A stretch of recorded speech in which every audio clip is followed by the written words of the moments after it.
दुश्मन दो नावों पर सवारी करने लगे तो समझ लीजिए कुछ बड़ा खेल चल रहा है।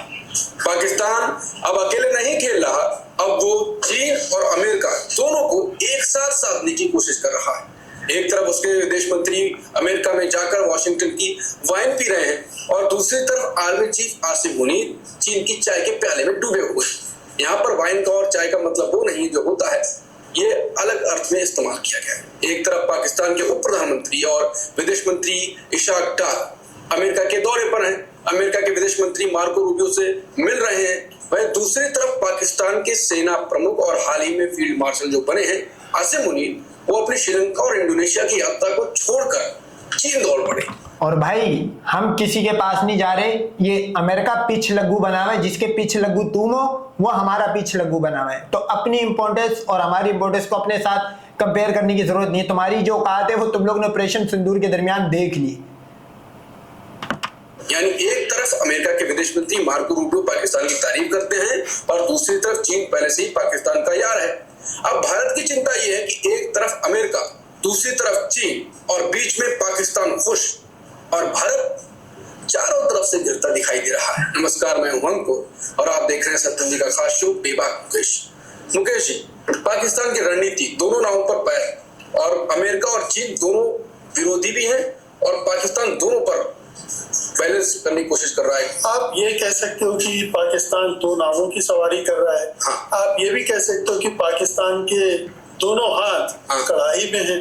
ठीक है ना। तो ये दो बड़ी कढ़ाइयां जो हैं चीन और अमेरिका, दोनों उसकी तरफ मेहरबान हैं। आप देखिए कि ऑपरेशन सिंदूर के दौरान और उसके बाद ये दोनों महाशक्तियां पाकिस्तान पर कृपा बरसा रही हैं। बिल्कुल लगातार अब देखिए पाकिस्तान के जो फील्ड मार्शल बने हैं स्वयंभू, वो अमेरिका गए और उनको इतनी तवज्जो दी कि उनके साथ लंच किया राष्ट्रपति ट्रंप ने और फिर एक के बाद एक सिलसिला वहां जाने का। इशाक डार साहब भी वहां डेरा जमाए बैठे हैं। तो एक तरफ अमेरिका को साथ रहे और दूसरी तरफ फील्ड मार्शल आसिम मुनीर पहुंच गए चीन।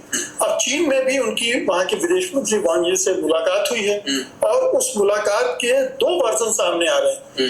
एक वर्जन तो जो पाकिस्तानी अखबार है वो दे रहे हैं कि जो रिलेशनशिप है वो उसमें और डेप्थ बढ़ी है और आपसी सहयोग की बात हो रही है और जो जियोपॉलिटिक्स है इस खित्ते की, इस इलाके की, उसको कैसे और मजबूत किया जाए, उसमें अपने पक्ष को वो बात हुई है। और दूसरी तरफ अगर आप भारत के मीडिया को देखेंगे तो उसमें इस तरह की बातें हैं कि आसिम मुनीर को जमकर झाड़ पड़ी है।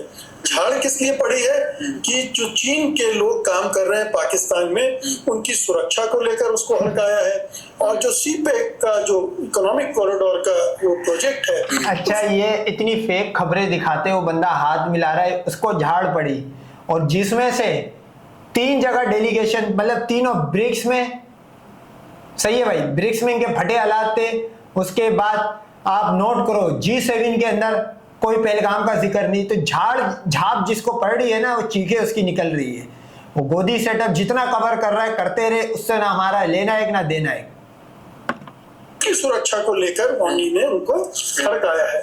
अब ये भारतीय और पाकिस्तानी वर्जन है, लेकिन ये जरूर है कि पाकिस्तान ने जो दो बड़े यार बना लिए हैं वो एक तरह से अच्छा भी है और उनको साधना बड़ा मुश्किल काम भी है। क्योंकि जब आप अमेरिका की तरफ झुकते हुए दिखते हो तो चीन को आप पर डाउट होने लगता है कि ये पाकिस्तान कहीं उसके गोदी में ना बैठ जाए। और जिस तरह से ट्रंप ने उनको तवज्जो दी, गोदी में नहीं बैठते भाई, हम सामने वाले को गोदी में बिठाते। ये जाके अमेरिका से पूछ अर्ली 2000 में क्या हुआ, और ये जाके तो किसी भी कंट्री से पूछ, हम गोदी में बिठाते। भारत एक माता है जो कभी रशिया की गोद में जंपे मारती है, कभी यूएसए की गोद में जंपे मारती है, चाइना की भी गोद में गई थी, लेकिन चाइना ने किक मार के भगाया, बोले 2 जगह की यूज हुई भी को हम यहाँ पे यूज नहीं करेंगे।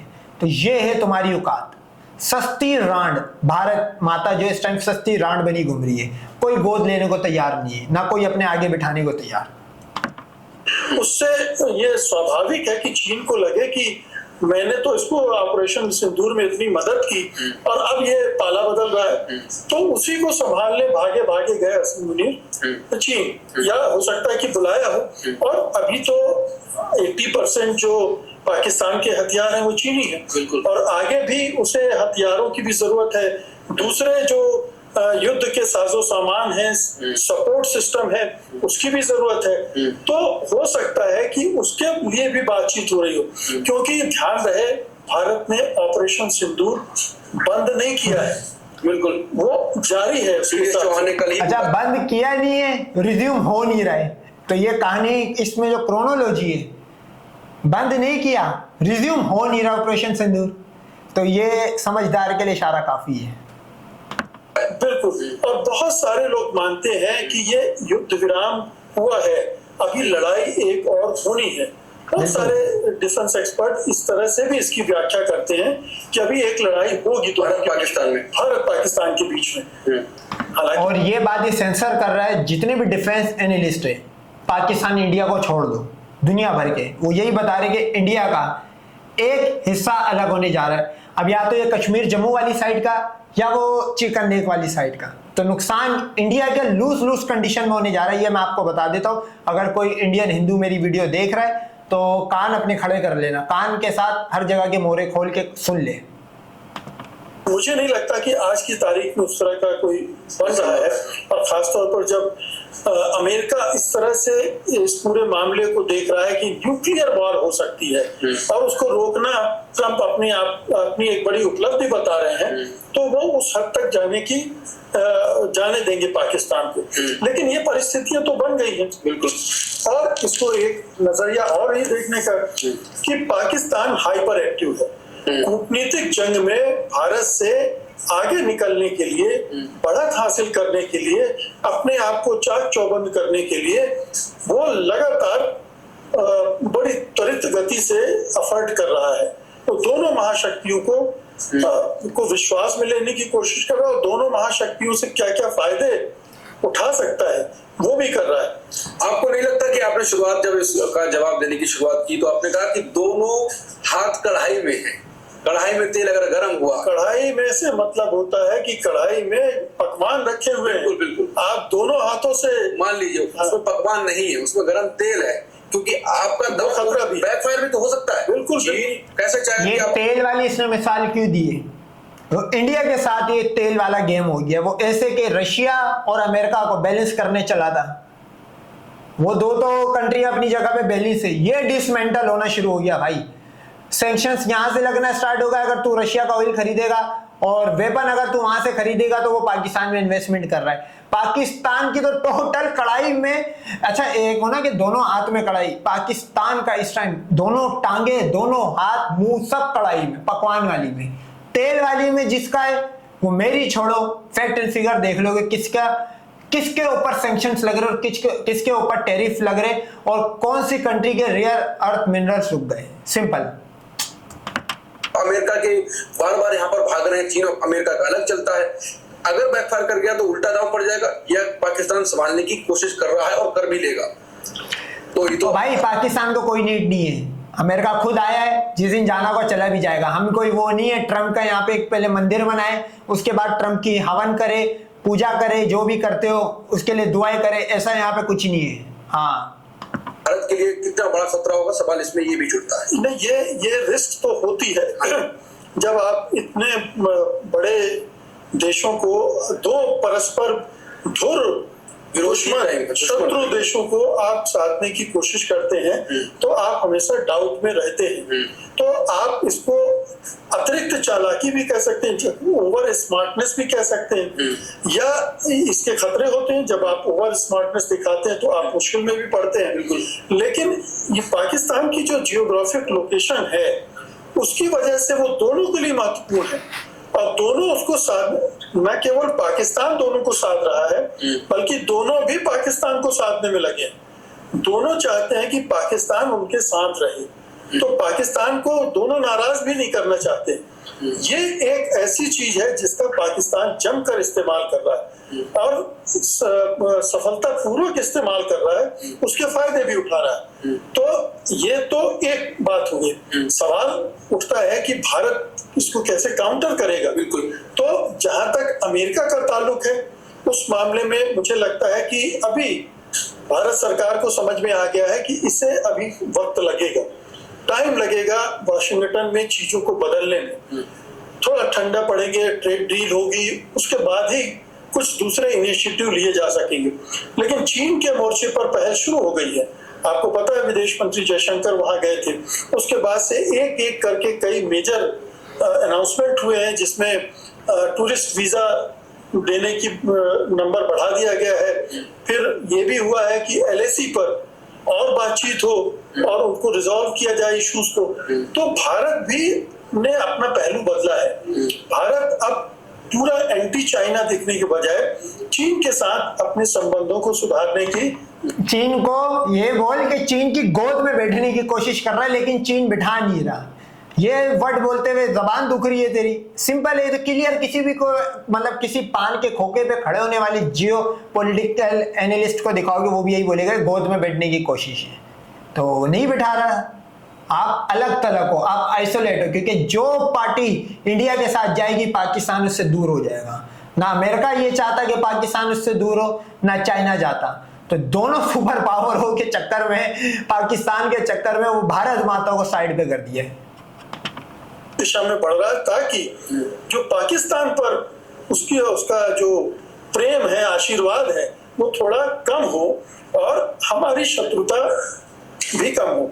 क्योंकि भारत में भी चीन का $600 बिलियन का इन्वेस्टमेंट है, पाकिस्तान में इतना नहीं है। पाकिस्तान में कुछ इंपॉर्टेंट प्रोजेक्ट जरूर है, जैसे बलूचिस्तान में है, CPEC का है, लेकिन हिंदुस्तान में भी उसके इंटरेस्ट कम नहीं है, क्योंकि 150 करोड़ लोगों का मुल्क है, ये एक बड़ा बाजार है। और ऐसे में जब कई बाजार उसके लिए बंद हो रहे हैं, तो भारत उसके लिए एक बड़ा बाजार है। तो भारत ये कोशिश कर रहा है कि जो शत्रुता है वो कम हो, ताकि पाकिस्तान से उसका प्रेम कम हो और उसका जो खतरा है टू फ्रंट वॉर का, या पाकिस्तान और चीन मिलकर उसके खिलाफ लड़े, या चीन के आशीर्वाद और सहयोग से पाकिस्तान हमारे खिलाफ लड़े, इसको कैसे कम से कम इस खतरे को कम किया जाए। पाकिस्तान का गेम चल रहा लगातार, ये तो बड़ा ही गेम है, जो आपने कहा कि बहुत ही ओवर स्मार्ट तरीके, स्मार्टली बहुत वो काम कर रहा है, और कह भी सकते हैं बहुत अच्छी चालाकी से काम कर रहा है, तो दुश्मनों को पाले में जाके काम कर पा रहा है। अब आपने कहा कि भारत भी अब थोड़ी स्मार्टनेस तो दिखा रहा है, चीन की तरफ जा रहा है, अमेरिका से बातचीत तो चल ही रही है, थोड़े रिश्ते तो अभी भी तकार के चल रहे हैं। मोदी जी ऐसी चाल चल पाएंगे, आपको इतना भरोसा है? क्योंकि चीन के साथ तो झूला भी झूले थे, उसके बाद क्या हाल हुआ। चीन हमारा दोस्त तो नहीं बन पाता है कभी, शुरुआत से लेके अभी तक। चीन पे भरोसा हम नहीं कर पाएंगे तो चीन से रिश्ते कैसे सुधार पाएंगे? सफल ये प्लानिंग मोदी जी की होगी अमेरिका और चीन को ले जाने की, कि यहाँ पर भी बैलेंसिंग के चक्कर में हम हो जाए? नहीं, देखिए अब सिचुएशन थोड़ी सी बदल रही है।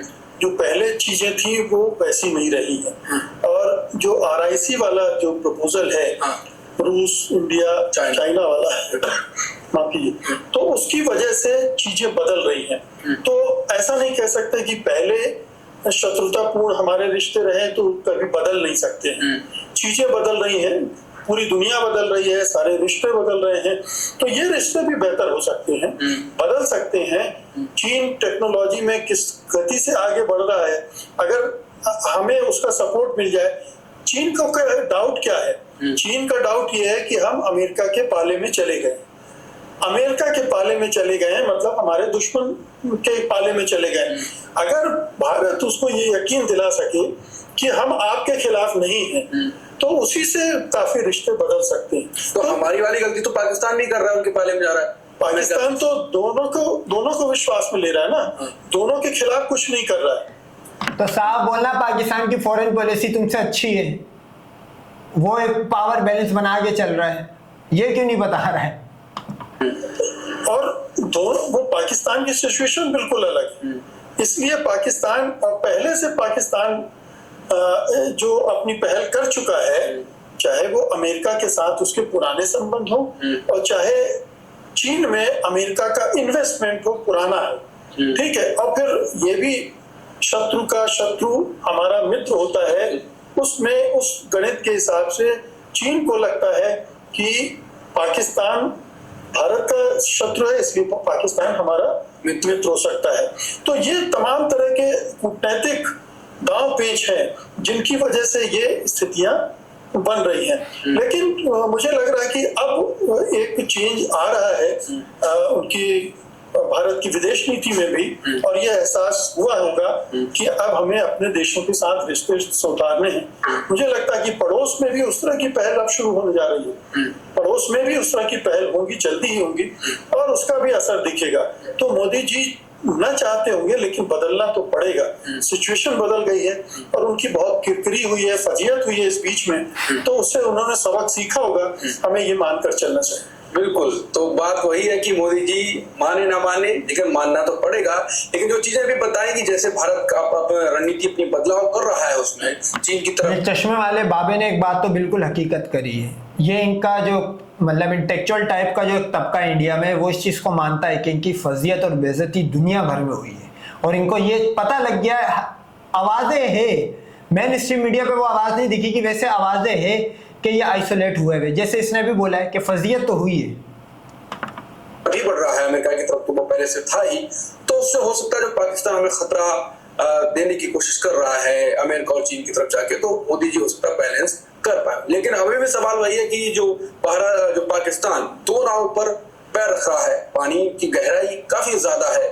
अब देखते हैं कि डूबेगा कौन, पाकिस्तान को गहराई नहीं बताइए, बता पाकिस्तान दो कश्ती में से किस एक कश्ती को डुबा के एक कश्ती को पूरा सेव करेगा, ये पाकिस्तान है। हाँ, चाल अमेरिका का भरोसा या चीन की रणनीति। नमस्कार।